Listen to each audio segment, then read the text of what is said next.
Welcome back to Red and Blue. I'm Major Garrett. You know, there are countless books about former President Trump. I had to know. I wrote one. But a few, and only a few, are referred to as the first draft of that consequential history. The Divider, Trump in the White House 2017 to 2021, is one of those books, written by two of, and it says so in the prompter, but it's actually true, two of Washington's best reporters, Susan Glasser of The New Yorker and Peter Baker of The New York Times. How do I know that? Because I've read their stuff over the years, and I've always said to myself, damn, I wish I'd written that. Okay. The book is more than 700 pages. In it, they chronicle the firings and the infighting, foreign policy, pandemic, and, of course, what they describe as the early warning signs and the aftermath of January 6th. And about that, they write, and I quote, "To understand what happened on January 6, 2021, it is necessary to understand what happened on January 20th, 2017, and all the days in between."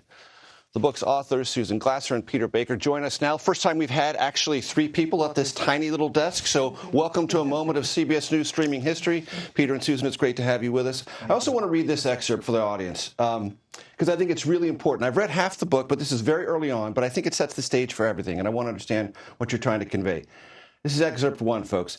"When we set out to write The Divider, we began with a simple premise: that Donald Trump's refusal to accept defeat in the 2020 election and the insurrection at the Capitol he summoned to overturn his loss were no violent outliers, but the inexorable culmination of a sustained four-year war on the institutions and traditions of American democracy." Inexorable, meaning there was no way we were going to avoid this. Well, that's right. First of all, thank you, Major, so much for having us. Congratulations on your own book.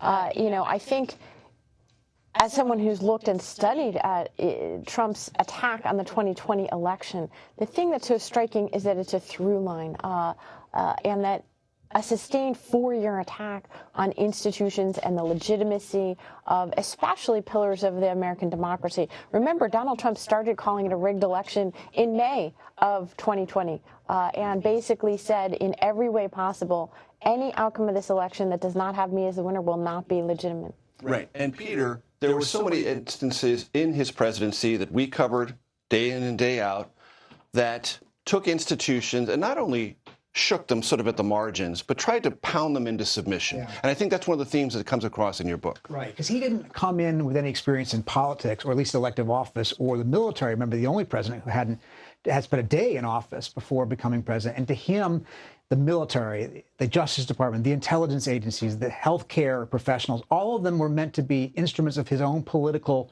power and his own desires, not apolitical institutions of the broader public good. And I think you saw that again and again through 4 years, which then, of course, leads up to January 6th. And Susan, I know Trump supporters would say, oh, so what? So it was chaotic. He got a bunch of stuff done that I like. Who cares about the chaos? Only you Washington Beltway obsessives. And what would you say to that? Well, I mean, you know, I've had this conversation more than once. Undoubtedly, look, the Constitution is the Constitution, the law is the law. It doesn't matter if people don't value it.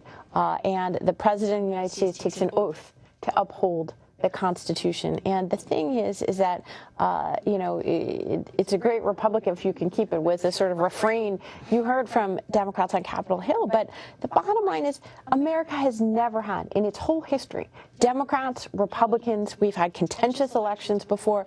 Not a single time until Donald Trump was there a president of the United States who refused to accept the outcome of a legitimate election and sought to overturn it. Not once in our history. He is singular in that regard and always will remain so. There's another excerpt I'd like to read from it. It describes First Secretary of State Rex Tillerson. His job wasn't to get things done, but to stop certain things from happening, to prevent disaster.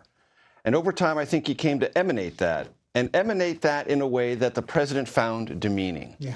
Explain that, Peter. Well, look, in that first set of aides, and they didn't all last very long, there was this sense that Trump was so chaotic, so erratic, so unstable. And, as you write, in many instances, just simply unaware and uneducated. Uneducated and willing to push the boundaries of things beyond the scale of not what's normal, but what's ethical and legal. So Rex Tillerson has publicly said, that he was constantly having to tell President Trump, no, you can't do that. It's illegal. You don't have the law authority to do that. And again, these advisors told us this. You know, one advisor said, I thought my job was to throw sand in the gears, not to stop the president from doing legitimate things that he was elected to do, but to stop him from doing things that they thought were bad for the country and, again, cross legal or ethical lines. You write in the book that when then Speaker of the House Paul Ryan announced his retirement, that was essentially the folding up of the establishment tent in Washington and a sort of implicit or explicit concession to Trump's takeover, if you will, of the Republican Party. And there's a quote in here from one of Paul Ryan's aides, Brendan Buck. Trump's Washington was, quote, a total post-policy world. Policy doesn't matter. Principles don't matter. It's totally cult of personality, and he can do no wrong, and he can't make a mistake. So, like, what are you supposed to do? It seems to me that we are living with that reality now, even though he's no longer president. He's still the titular head or the untitular head of the Republican Party. No, I think I'm glad you pulled that out, because I think too many people tend to overstate the role of ideology and policy fights in politics right now. And that's one thing that I've learned as a journalist. That's one of my takeaways from the last few years, perhaps because we in Washington, you know, are interested in policy. We come here, I think it's fair to say the three of us cut our teeth trying to figure out what these ideological and policy disputes were, and where was the political center or the political commitment to either of them. We sort of lived in that world. Yeah, no, that's right. And Trump, basically, he is very malleable. He's been at 5 different parties, you know, in and out and in and out. He was pro-choice before he was anti-abortion.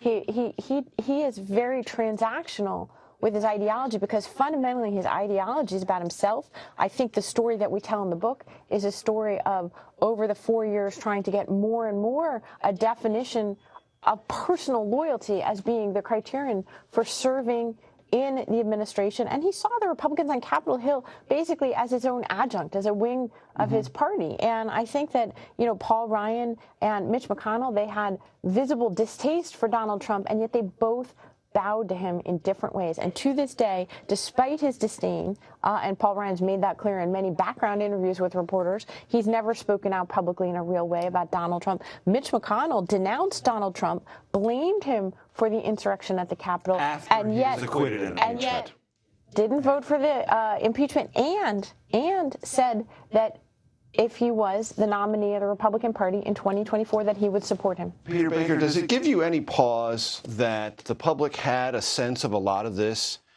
and some 11 million more people voted for Donald Trump when he ran for re-election than did the first time around? Yeah, no, it's very telling, in fact. In fact, they did have a sense of this. They had lived through COVID. They had lived through the first impeachment by that point. They had lived through a lot of this, all the reporting that you guys had done, that others had done, we had done.